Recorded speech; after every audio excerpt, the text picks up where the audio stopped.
Tere! Alustab Raba Raadio ja tänased minu külalised on Jüri Otsalm ja Sandra Urvak. See on siis MTÜ Niilusoo ja Päästame Eesti Metsad MTÜ koostöös. Päästame Eesti Metsad tegi siis pesitsusraadiot pesitsuse ajal ja kuna rabade teema tuli kuidagi lauale, on ka metsadega seotud ja üldse keskkond on selline laiem mõiste või laiem maailm nii-öelda, et ei saa niimoodi ühte teemat võib-olla teisest nii väga lahutada, siis tekkiski tunne, et rabade soodega seotu võiks tuua rohkem avalikkuse ette, sest kogu see turba kaevandamine ja igasugused kaevandusload, soode taastamised, soode hoidmised on tegelikult väga oluline ühiskondlikult ju läbi arutada, et mida me siis arvame sellest asjast ja kuidas me soovime ja kuhu me soovime üldse edasi liikuda. Tere tulemast! Tere! Kõigepealt ma küsin sinu käest, Jüri Ott, et milline on sinu seos soodega ja miks sa sellel teemal sõna võtad? No, minu seos soodega on muidugi ulatub lapsepõlve, aga sellist tõsist käsitlust, mis on soo ja mida soos tehakse, mis on soode olukord. See jõudis minuni töös Eestimaa Loodusfondis, kus ma töötan siis aastast 2000 ja aastast umbes me hakkasime kavandama esimesi sootaastamisprojekte ja samaaegselt ka ELFis olid toimunud soode inventuurid ja laual olid ka mitmed teemad, kus ühele või teisele alale siis soovite kaevandama minna ja seal siis nende argumentide või mõtete leidmine, et kas siis seda lubada või mitte.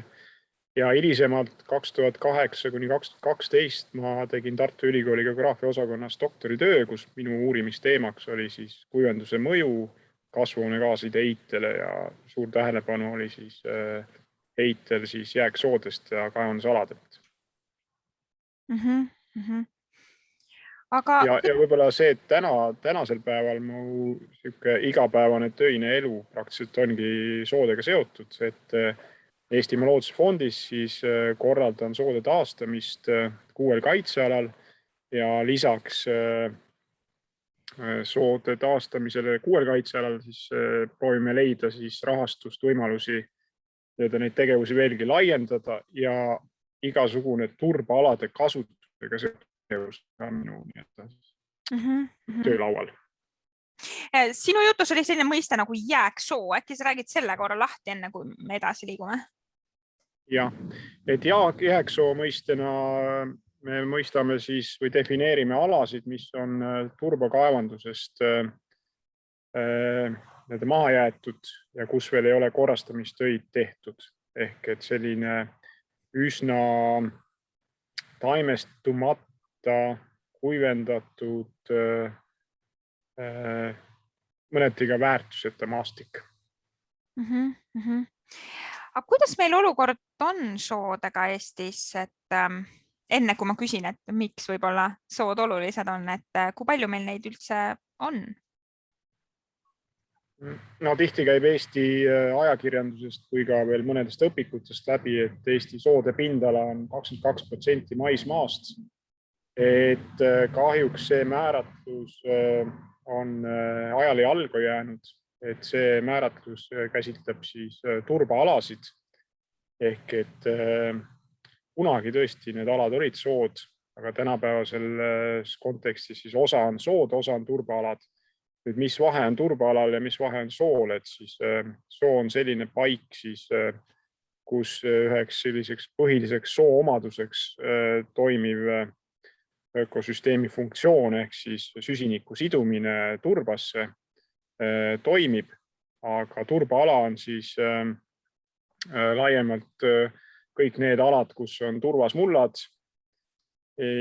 aga seal ei pruugi siis soo enam toimida, ehk et see turbaala võib olla kuivendusest mõjutatud ja toimub hoopis vastupidine, ehk et enam soos süsinikku ei ladestu, vaid see emiteeritakse siis atmosfääri läbi kuivenduse. Aga palju siis on soid, et kui 22% on ajale jalgu jäänud, et mis info ei ole ajale jalgu jäänud? See ligiga, me saame rääkida hinnangutest. See hinnang tuleneb sellest, et miks meil nagu täpseid numbreid ei ole, on see, et me täpselt ei tea kuivenduse ulatust. Ja hinnanguliselt siis siin on arvatud, et 8-9% siis maismaast on endiselt toimiv soo ökosüsteemina ja täpsem info on olemas lagesoode ja puissoode kohta, mida on ligikaudu 300 000 hektarit ja soometsade kohta on siis hinnanguline info, mida võiks olla siis võib-olla säilinud umbes 150 000 hektarit, aga see vääriks täitsa eraldi looduskaitselist inventuuri. See kõlab suhteliselt halvasti, et kui ajakirjanduses räägitakse 22%, mis kõlab justkui väga rahustavalt ja kui tegelik hinnang on 9 või 8%, siis tundub justkui oleks midagi väga valesti. Aga miks sood siis head on või kas üldse tohib öelda, et kasulikud? Inimene mõtleb ikka läbi kasu, aga miks soid võiks hoida? No siin väga palju tuleneb sellest, et sellest vaatenurgast ehk et millisel lähtepositsioonil inimene on oma tegevuse ja ootustega. Et oleme siin määratlenud või Tartu Ülikool just lõpetas ühe töö, kus siis hinnati ära soode ökosüsteemid ja need ökosüsteemid siis ja ökosüsteemi teenused. Ja need seisnevad väga suures variatsioonis asjades. Et võib-olla kõige lihtsam või kõige levinum arusaam on võib-olla see, et sood on süsiniku sidujad ja hoidjad. Ja kui nad ära kuivendada, ära hävitada, et siis sealt tuleneb siis väga suur CO2 heide ja see siis muudab neid kliimamuutusi veelgi võimsamaks. Lisaks sellele, et soode kuivendamisel kaasneb ka tuleohu tõus. Aga teise külje pealt minnes nagu täitsa teise äärmusse võib-olla selles kontekstis oleks ökosüsteemi teenuseks määratletud ka turvas. Ja see, et kui palju siis Eesti kaevandajad või ühesõnaga turba kasutajad Eestis ja mujal siis Eesti või teiste riikide turvast siis tarbivad. Ja sinna vahele jääb veel rida teenuseid alates siis elupaigateenusest, siis tolmeldamise teenusest, veesüsteemide hüdroloogia reguleerimise teenusest, mikrokliima teenusest, marjakasvatus, metsakasvatus ja rekreatsioon ja ka teadus. Ehk et see vaateväli on väga lai, aga nüüd, kui tulla selliste võib-olla siis Eestit kui ka maailma põletavate probleemide juurde, siis miks me soid peaksime hoidma, siis üks teema ongi seotud kliimamuutustega ja selle asjaoluga, et CO2 kontsentratsioon atmosfääris on tõusuteel ja tõusnud väga järsult ja mõneti see on tulenenud ka sellest, et turvas muldasid ja soid on ära kuivendatud ja sellega kaasneb siis kasvuhoonegaaside heide. Ja samuti kaasneb see heide ka siis turba kaevandamisest, sest see turvas, mis siis väljutatakse soodest, see vähemasti osaliselt siis ka laguneb edasi ehk et väiksed mikroorganismid söövad seda ja selle söögi produktiks on siis CO2. Seda siis nii kaevandatud turba kui ka kuivendatud turba näol. Ehk siis ma saan aru, et turba kaevandamisel ei ole muud kasu kui see, et saadakse turvast ja kõik muu on üks väga suur kahju, mida kõik peavad kandma üheskoos. Kas see oli see, mis sa põhimõtteliselt ütlesid praegu? No see diskussioon või see, ma ei ütleks, et vaidlus, aga see nüüd turbakaevandajad on ka esitanud seisukoha, et teatud määral turba kasutus võib-olla täidab seda toidujulgeoleku või toidu kättesaadavuse vajaduse teemat ehk et aga minu küsimus on alati olnud, et kui suur osa siis näiteks kaevandatud turbast seda funktsiooni täidab, et selle kohta nagu selget vastust ei ole.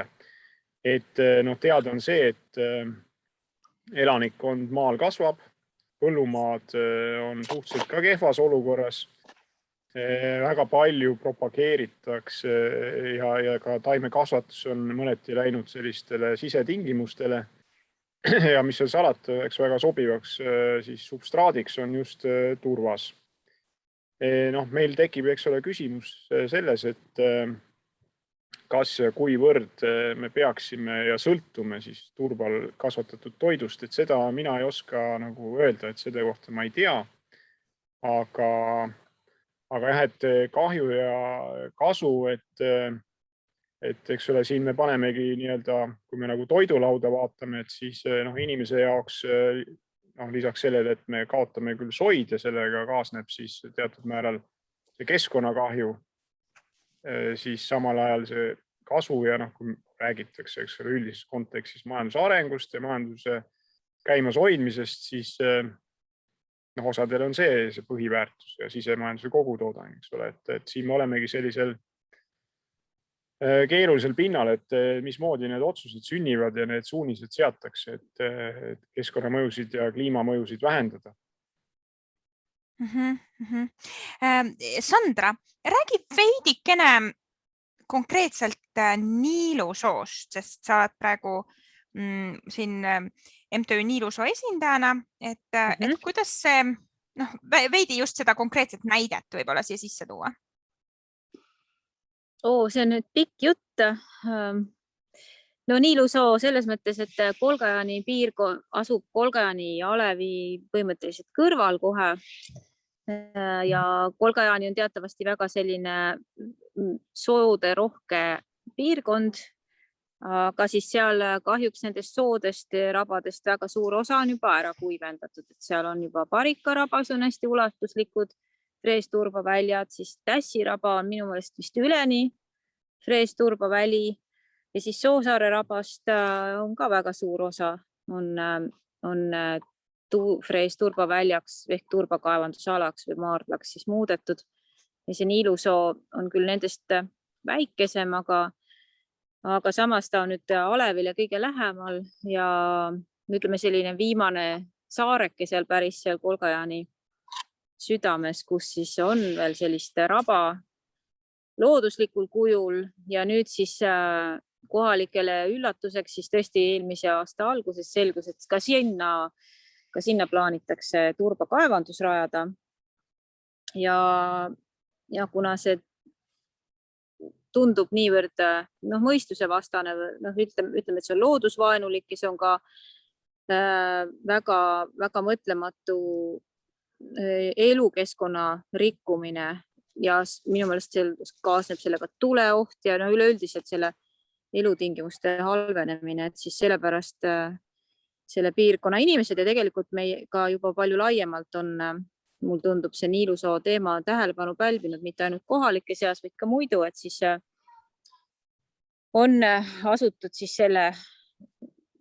oleme asunud, ma ei tea, võitlemine on siuke halb sõna, ma ei tahaks seda kasutada, võib-olla mitte võitlema, aga nagu me püüame seista selle eest, et Niilusoo jääks alles sellisena, nagu ta on.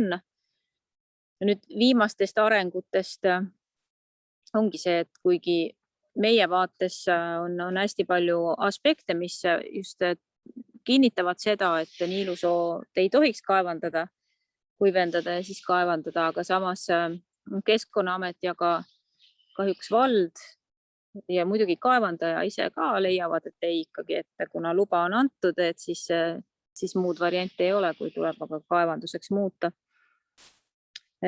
Mis on kurb, et selles mõttes, et ütleme, et kui see luba väljastati aastal 2004 või toona siis liideti see turbaalade nimekirjaga vist see Niilusoo ja ühele kinnistule seal anti ka siis kaeveluba, kui ma ei eksi, teine luba anti 2012. Siis ütleme, toona veel, siin võib Jüri Ott täpsustada, aga et kas, et toona veel ütleme, see kliimamuutuste teema ja kõik see loodushoiu või väärtustamise küsimus ei olnud niivõrd põletavalt päevakorral.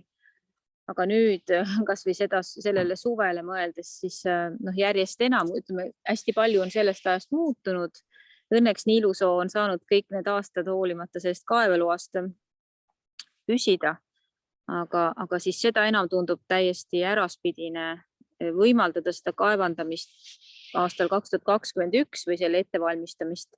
Samas kui seadus võimaldaks selle kaeveloa tühistada, see oleks kõige mõistlikum. Et see on lühidalt Niilusoo lugu, et ta on selline umbes 170 hektari suurune raba, mis Viljandi poolt tulles algab sealt Polgajani alevi küljalt ja siis lõpeb Taganurga külas. Ütleme, et on selline 3-4 kilomeetrit pikk selline raba.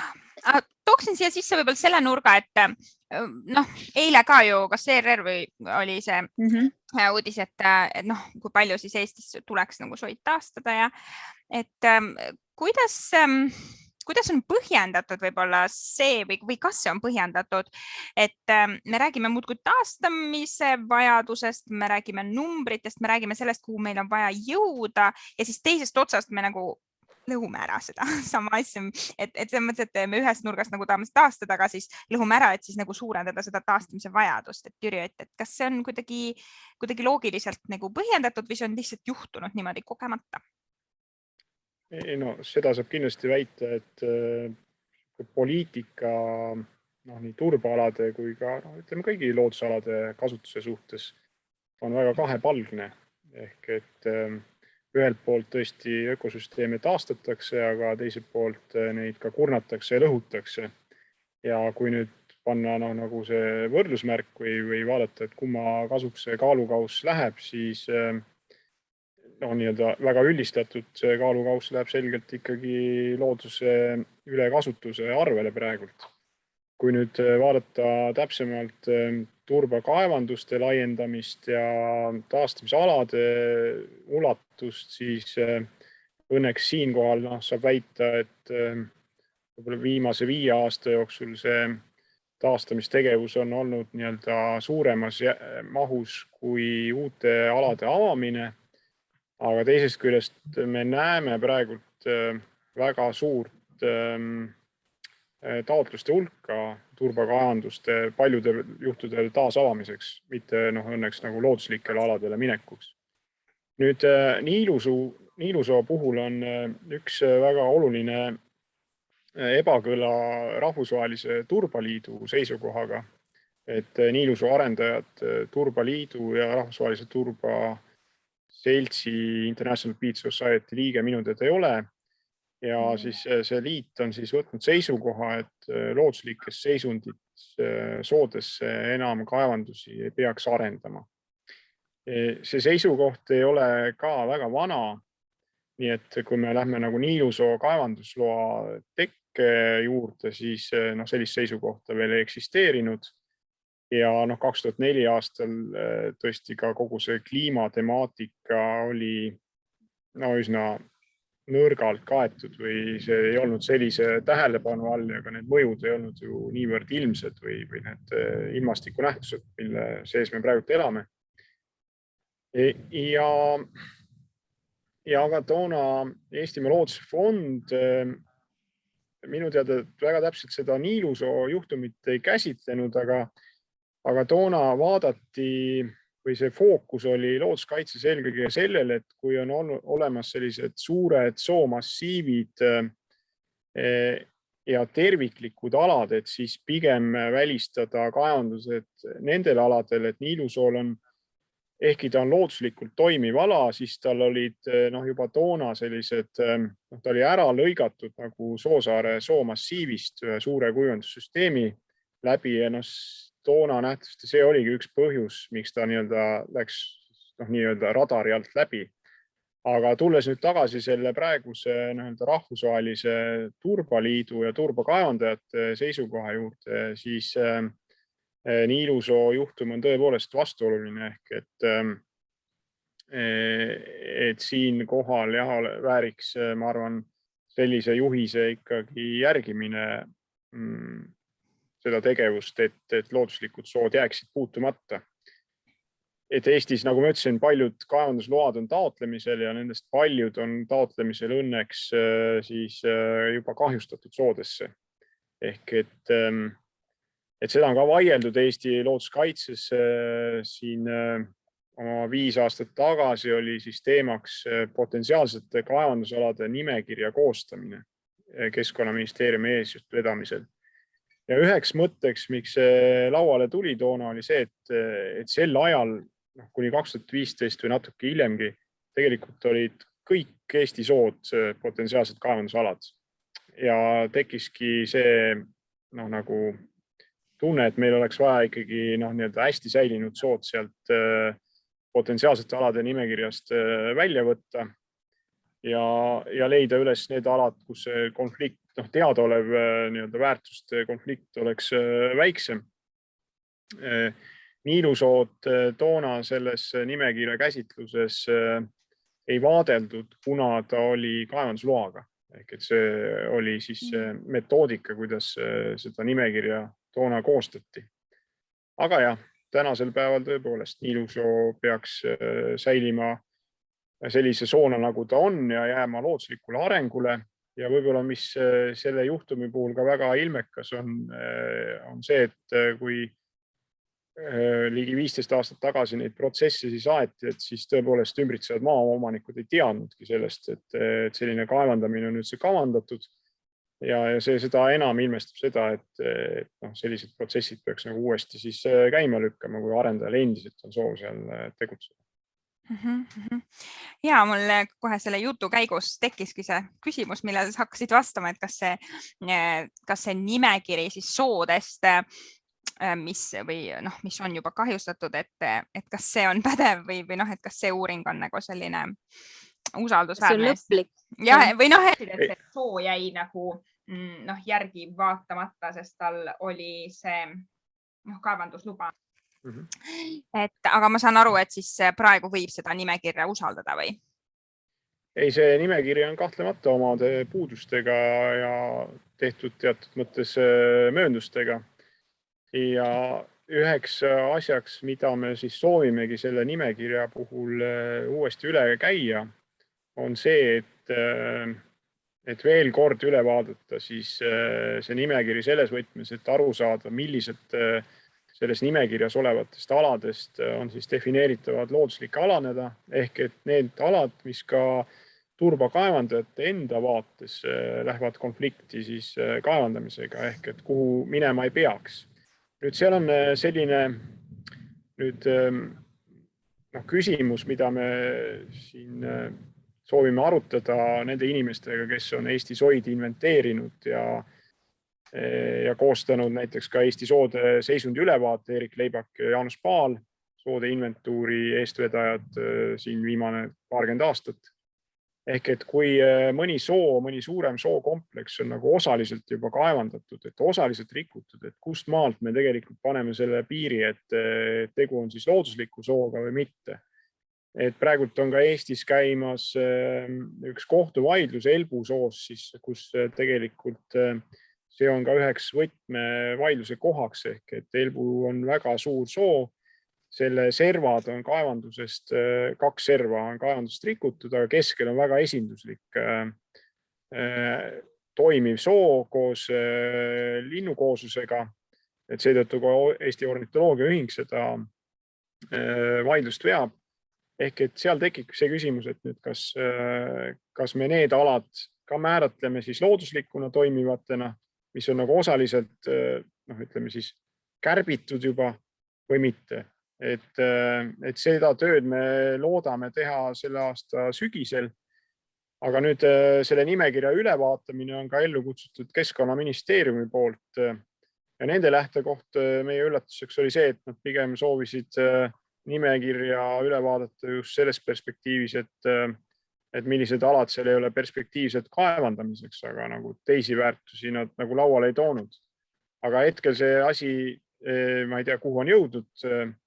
Ministeeriumis käib koos ka turba ümarlaud, mis on juba võib-olla üle 10 aasta tagasi kokku kutsutud, kus siis nagu arutatakse soode ja turbaalade kasutusega seonduvat, aga see on selline pigem nagu aruteluklubi. Aga jah, eelmisel arutelul siis kevadel ministeerium pani nagu isegi tähtajad, et nad tahavad see aasta selle nimekirja üle vaadata, aga see ametnik sealt lahkus ja ja uue ametnikuga pole veel selgus saanud meie.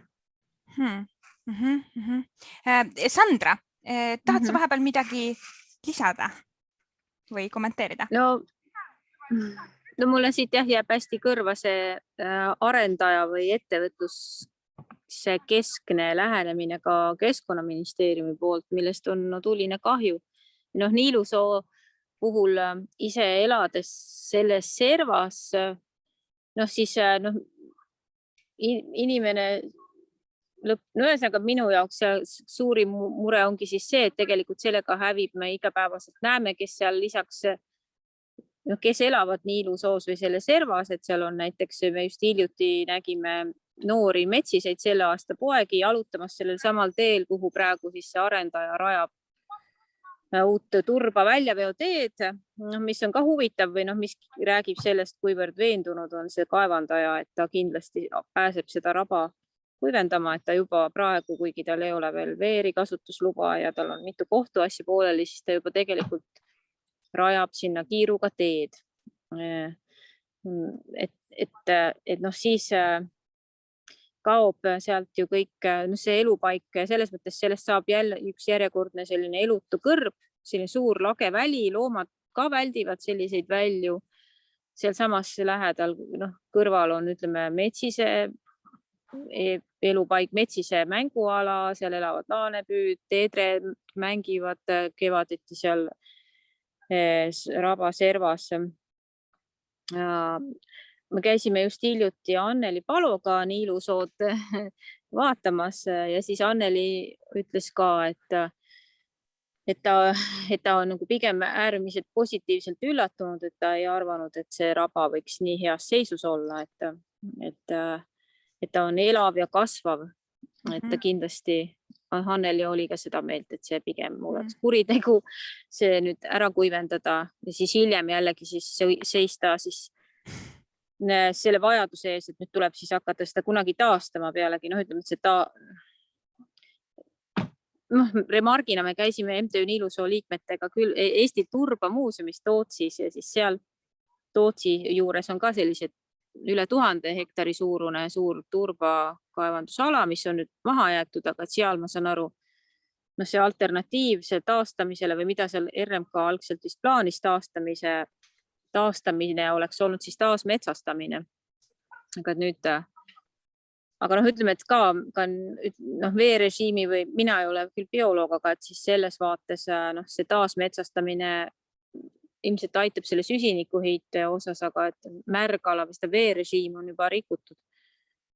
Ja selle Kolgajani piirkonna õnnetus ongi see, et seal on neid hästi ulatuslikud maaparandustööd tehtud, ehk et see kuivendusvõrk on niigi juba väga suur ja kuna seal on nii palju neid turbamaardleid niigi, et siis see ka kohalike, ütleme, puht inimeste heaolu, selle vee, igapäevase joogivee kättesaadavuse osas näiteks sellistel põuastel suvedel või siis ka hästi vahetu tuleoht, et selgi aastal ju hästi palju oli põlenguid erinevates rabades, just kaevandusaladel Eestis, et nüüd, kui see oleks Niilusoo, oleks nüüd Freesturba maardla, siis see suur tuleoht oleks vahetult siis selle tiheasustusala kõrval, mis kõlab päris halvasti, aga seda probleemi peab lahendama vald. See ei ole kaevandaja mure enam niivõrd. Et hästi palju selliseid probleemseid kohti on. Jüri, kuidas sellega siis on, et kui on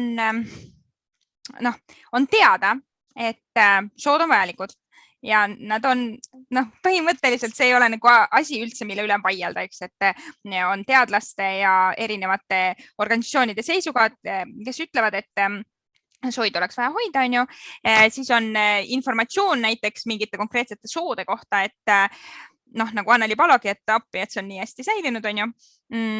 Kuhu see informatsioon peaks nagu minema või jõudma, et sellel mingisugune tagajärg oleks või kuidas see soodega siis niimoodi on, et ikka saab teha, mis pähe tuleb?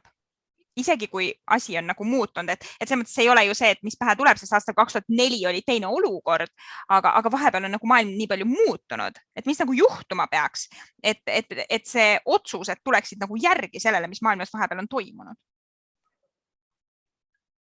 No, see on siuke väga trikiga küsimus, et see, kui me vaatame, mis maailmas toimub, siis turbanõudlus hoopis paistab suurenevat ja suurenevat Aasia suunast. Ehk et kui me paneme nüüd selle konteksti, et me kõik maailmas teame, lugesime üleeilset uudist või eilset uudist, siis, kus on uus ÜRO kliimaaruanne oma üsna drastiliste näitajatega välja tulnud, et siis selle põhjal tegelikult me näeme ikkagi teatud tooraine nõudluse kasvu, et see on nagu ka metsa suhtes, et kõigil on ju see seisukoht, et metsa vaja, aga need vaated on väga erinevad, et milleks seda vaja on.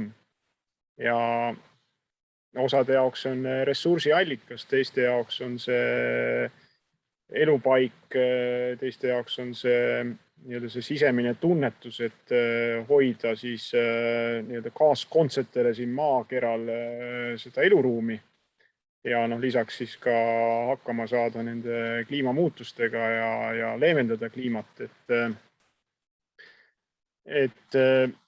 Ja siis võib küsida, et kas me siis ise näiteks ka oma tarbimisotsustes alati oleme teadlikud, et näiteks turba või soode puhul, et kas me tahtes soid hoida, tarbime siis neid tooteid, kus turvast ei ole kasutatud. Et väga paljuski teatud köögiviljad, aiasaadused on ju turbal kasvatatud. Ehk et me kas teadlikult või teadmata mõneti ise ka võib-olla toetame siis seda turba kaevandamise suunda. Ja mida siis turba kasutajate poole pealt, nagu öeldakse, et kui me nagu küsime või proovime aru saada, et miks teil seda turvast ikkagi ilmtingimata vaja on, siis on toodud ja see esimene argument, see nõudluse kasv ja seda ka seotult rahvaarvu kasvuga, siis selliste alternatiivide puudumine, et siin vahepeal näiteks kasutati palmiistandustest tulenevaid jääke, aga nende keskkonnamõju on veelgi drastilisem ja seda teadvustati. Siis alternatiivide otsimine käib,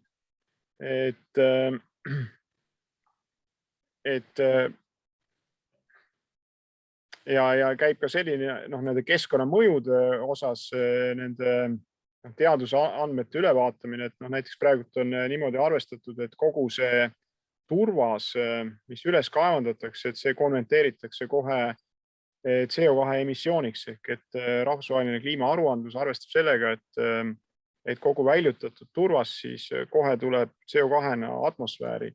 Nüüd just siin kevadel oli üks kanadalaste uuringu avalikustamine, kus nad siis rääkisid, et tegelikult osa sellest turbast siiski või turbast seotud süsinikust jääb ka sinna seotuks, kui just turvast ära ei põletata. Ehk et siin on nagu ka selliseid teatud nüansse, kus me ei saa ilmtingimata väita, et milline see keskkonnamõju on. Ja kas see kliimapoliitika vaates tähendab seda, et tuleb kindlasti nagu turbast loobuda. Ja Soome on näiteks praegu üle minemas sellele, on tehtud otsused, et Soome on kasutanud turvast energeetikas väga laialdaselt kohaliku kütusena. Et nad on otsuse teinud siis, et energeetikas turbast loobuda, aga toon näite, et nad tegid selle otsusega siin 10 aastat varem ja selle tulemuseks oli see, et energeetikas hakati kivisüsi rohkem kasutama. Ehk et meil nagu siin maakeral on praegu väga suur teema see, et millise ressursi peal me üldse nagu oma ühiskonda toimimas hoiame, et mis need alternatiivid on. Ja Iirimaa ju teatavasti ka sõltus või suur osa energeetikast oli turbapõhine. Praegu Iirimaa siis ka on teinud otsuse turbast loobumiseks, aga ma ei ole nüüd veendunud, et näiteks, et milline osa siis Iirimaa energeetika vajadustest katab siis näiteks graanul. mis võib ka pärineda Eestist ja me näeme ju, mis sellega kaasneb Eestis. Ehk ja nüüd veel kolmas teema võib-olla, mis nagu Eesti kontekstis on ka hästi suur teema on ju see, et selles potentsiaalsete kaevandusalade nimekirjas see alade kogu pindala, seal on umbes 150 000 hektarit. Ja ma julgen väita, et kindlasti enamus nendest aladest on kuivendusest rikutud. Ja see hektarite arv on nõnda suur, et ma kahtlen, kas lähimate aastakümnete jooksul selliseid alasid suudetakse üldse korda teha või seda kuivendussüsteeme sulgeda. Et siis on nagu küsimus selles, et kas me siis sellised hästi rikutud aladel, et mida me ei jõua korrastada, et kas seal me ka välistame kaevandamise või mitte. Et siin on nagu selliseid arutelu kohti, aga kui 2050 on see kliimaneutraalsus nagu ikkagi eesmärgiks võetud, siis on selge selles, et Turbal siin nagu ikkagi ei paista kohta olevat. Sandra, sul on näpp püsti. Käsi püsti. Ei, ma tahtsin seda toidu teemat kommenteerida, et tegelikult Airi Hallik-Konnula on selline tubli inimene, kes veab Facebookis sellist gruppi nagu Turbavaba aiandus, et selles mõttes ja Airi on kaitsenud Essood Võrumaal, ja edukalt kaitsenud, et tegelikult on alternatiive selle turba kasutamisele küll aianduses, lihtsalt ilmselt neid ei ole veel nagu sellise masstootmise võtmes nagu leitud või kasutusele võetud või kuidas iganes, et niimoodi igapäevaselt oma elus, oma toidu tootmisel saab küll igaüks meist, ma arvan, seda turba, kui natukene ennast kurssi viia sellega, et mis on kasvatatud turba peal või et ei osta omale neid turbasegusid, vaid kasutab siis alternatiive, näiteks multsi või lambavilla on katsetatud ja et soovitan väga kõigil huvilistel selle Turbavaba aianduse grupiga liituda, et seal on väga palju kasulikku infot. Ja üleüldiselt, kui mõelda sellele, Faristamo, sina oled hästi kursis selle toidu jagamise või toidu, ütleme, raiskamise või sellega, kuidas inimene ka tohutult ju tegelikult raiskab toitu, et tohutu hulk toitu läheb lihtsalt äraviskamisele. Et siin ongi selge, et see ainus või lahenduse üks osa on see, et me ei tarbi üle, me ei tooda, et kuidagi peab see nagu jaotuma mõistlikult nii, et me ei toodaks inimestena üle mingisugust toitu, tehes seda just loodust kahjustavate meetoditega ja siis samas visates seda toitu ära, et selline kahanevine on ikkagi võtmesõna, mina küll usun, või mulle tundub, et mingit alternatiivi sellel ei ole.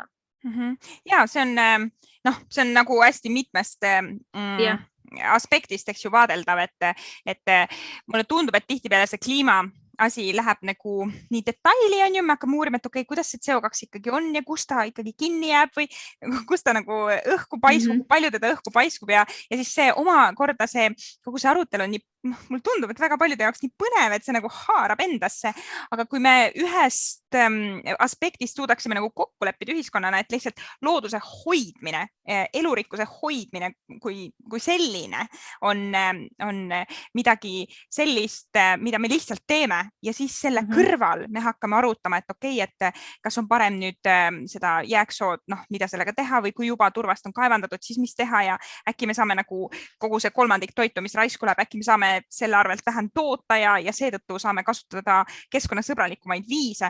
Et mul tundub jah, et me inimestena nagu, me armastame detaile, me armastame tegelikult mõelda ja me armastame nagu luua ja siis, kui me suudame mingisuguseid teooriaid niimoodi analüüsida, siis meil nagu see suurem pilt nagu veitsa kaob ära, et soode ja rabade teemaga mul nagu väga tundub see, et muudkui arutame just seda nagu kasvõi taastamist, aga ja toome seda nagu välja, sest see on midagi, mida me saame nagu näidata, eks ju, mingi ettevõte ütleb, et okei, ma taastasin võt nii ja nii palju sood, aga Jüri, aga kas on sellist nagu praktikat, kus mingi ettevõte saab näiteks ennast näidata hästi sellena, et ütleb, et ma aitasin hoida nii ja nii palju sood, mitte et ma aitasin taastada. Kas see hoidmine võiks olla mingisugune selline ühiskondlikult kokku lepitud mingisugune äge asi nii-öelda või kiitust vääriv tegevus?